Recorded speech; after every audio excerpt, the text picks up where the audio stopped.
Hey everyone, Brian from Sucky Brewing here, and welcome to a beautiful late October day. And we've started brewing the beer for this year's 50-meter beer project. If you've been watching the series, you know that I've been working towards something a little bit more traditional this year than some of the stuff I've done in the past. Really, I am going for a Lambic-inspired ale, and not just a modern one, but I'm actually looking at some of the sort of historical ways in which this beer was brewed. Now, originally for this video, I had planned on just doing sort of like an artsy thing with music in the background and stuff, but there's been some unexpected hiccups along the way, and so I thought I'd do a little bit of a voiceover to kind of tell you about some of the challenges that I've faced. And most of these challenges come from the malt that I prepared this year. So if you haven't seen my last couple of videos, I made a historical malt called wind malt, which is, as the name suggests, a malt that's dried at low temperatures. So it's not toasted or anything like that. So it's even lighter than Pilsner malt. Tons of enzymes because it's never heated to the point where those enzymes get lost. And the other thing that tends to be unique about it is often the rootlets are left on the malt, and I left the rootlets on mine. They're supposed to provide a bit of an herbal character. Well, most of the problems I've had with my brewday really stem from the use of wind malt. And it's really come down to two different challenges, but both of them affected the milling of the grain. Once I got past milling, everything's been fine, but the milling of the grain has been a bit of a challenge. The first problem I ran into were those rootlets. Those rootlets like to mat together and stick to each other. And so you actually end up with them sort of holding the grain together in a dome over top of the wheels of the mill. And so because of that, the grain doesn't feed through the mill very well. It actually really doesn't want to go at all. And so I found that I actually had to basically run the mill empty and slowly pour in the grain so that sort of almost one kernel at a time would pass through the mill. So that was the first problem I ran into with that malt. But the second problem was something that I've never encountered before, and it was really frustrating. And I think it comes down to the fact that this malt was basically just dried at a temperature equivalent to a hot summer's day, around 34 Celsius.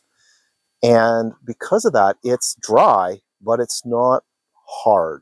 And if you're used to regular malt, you'll know it's a pretty hard thing. It kind of crushes half the powder when you run it through the mill. Well, my wind malt was much softer than that. And so when it would go through the malt, instead of those kernels getting shattered into pieces, instead, a lot of them would kind of squish, but they'd come out the other side essentially intact. And there's not really anything I can do about that other than I milled the grain 3 separate times. And by the end, most of them, but not all of them, had finally broken apart into at least 2 pieces. So that might hit the efficiency a little bit because I don't think I was able to really extract all of the sugars from those larger pieces of malt. So I imagine my gravity is going to be a little bit lower than I had planned.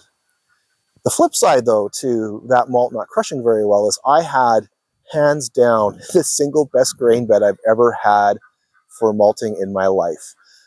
It was absolutely a dream. When I mashed and I had the recirc going, there was absolutely no problems with that recirc. When it came to sparging, I mean, the sparging was crazy fast. It's still technically draining right now, but I think it's completely done, and I'm just waiting for the wort to get to a boil before I pull the grain pipe. So other than those issues with the milling, it's been a great malt to work with. And I have to wonder if I just didn't need to dry it maybe 1 or 2 more days. I mean, it's at such a low temperature, it doesn't use much power to dry it, even in our food dehydrator. So maybe I should have gone for 4 or 5 days and that would have solved the problem. As for the rest of the brew day today, it was a beautiful, straightforward brew. I started off pretty early this morning, just heating up the mash water, mashed in, and because I want a highly dextrinous wort, I mashed in quite warm, a mash temperature of 69 Celsius, which is right at the tippy top of what you can mash at. And I swear that this thing converted in about 6 minutes. When you looked at the wort on the top, it went from cloudy to clear in like 6 minutes. It was insane how quickly that went. But I still ran it for 45 minutes. Now you might wonder why I didn't do something like a turbid mash, which would be more traditional, and I've done them in the past. They actually are a fun way to spend a day brewing, but my son's got hockey this afternoon and I'd really like to attend the game. So a 45-minute high temperature mash will give a similar dextrin profile to what you would get from turbid mashing, but in 45 minutes instead of 3 hours. And the boil, once it gets going, is already a 3-hour boil, which isn't exactly a short boil. Now, luckily, there's no chilling after. It goes into a cool ship, but it's still going to be tight trying to make my son's hockey game this afternoon. The only other part really left to talk about are the hops. In just 1 second, I'll grab those. So these are the hops here. These are red vine hops that I grew here on the farm, but back in 2023, and they've been aging in our kitchen in paper bags since then. And this is very traditional for Lambic style brewing and other types of sour beer. You get really unique flavors out of aged hops. And I know you can't smell them, but the smell of these is absolutely amazing. They have still have a faint hop aroma to them. The hop aroma is not completely gone, but then there's this nice sort of aged paper. Like, it reminds me of an old library smell to them, which, you know, if I'm lucky, comes out in the beer. And it's one of those just sort of aged flavors in Lambic style beers that I just love. And so I'm quite excited to try these. I haven't had aged hops in the brewery in quite a few years, so this is pretty exciting. And we'll see how those turn out. And now the amount I need, you can see here, is quite a bit. That's 70 grams, which, if I recall, is about 3 or 4 ounces. And basically, in my 3-hour boil, the first half hour, I don't add the hops. And that's just so I get a good hop break in the wort. And then for the last 2.5 hours, the hops go in. And there's very little alpha acids left in these because of that long aging process. But there will be beta acids, which is why we need the long boil to extract those, and they're what provide our bitterness. So anyways, with that, we'll get back to the video.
Good morning. It is now Sunday, so it's the day after brew day.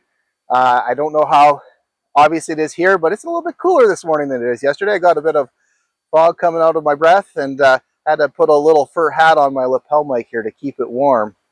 But the good news is that somewhat chilly evening has definitely allowed the cool ship to do its thing. The beer is nice and cold. If you've never brewed with a cool ship before, one thing you might not be aware of is you do lose a lot of volume to evaporation. I appear to have lost somewhere in the neighborhood of 1.5 to 2 liters, which puts us at a starting gravity of 1053, which is pretty respectable, especially given some of those malt issues I had yesterday. I was aiming for 1056, so we're pretty close to where we thought we were going to be. Not too sure volume-wise exactly where I am. I won't know until I get it into my carboy. And after this, I mean, I take it inside, and in 12 to 18 months, it'll turn into beer. So it's going to be a while before I can really do a follow-up on this. Hopefully I remember to do that, and if I do, hopefully you'll be able to join me for that follow-up.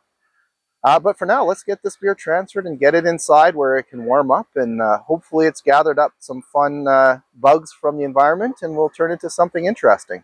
Anyways, that's it for this year's 50-meter beer project. If you watched the whole series, thank you so much for joining me. If you're just seeing this one particular video, there are 4 or 5 videos that precede it that kind of go through the whole journey from planting the grain right through to today.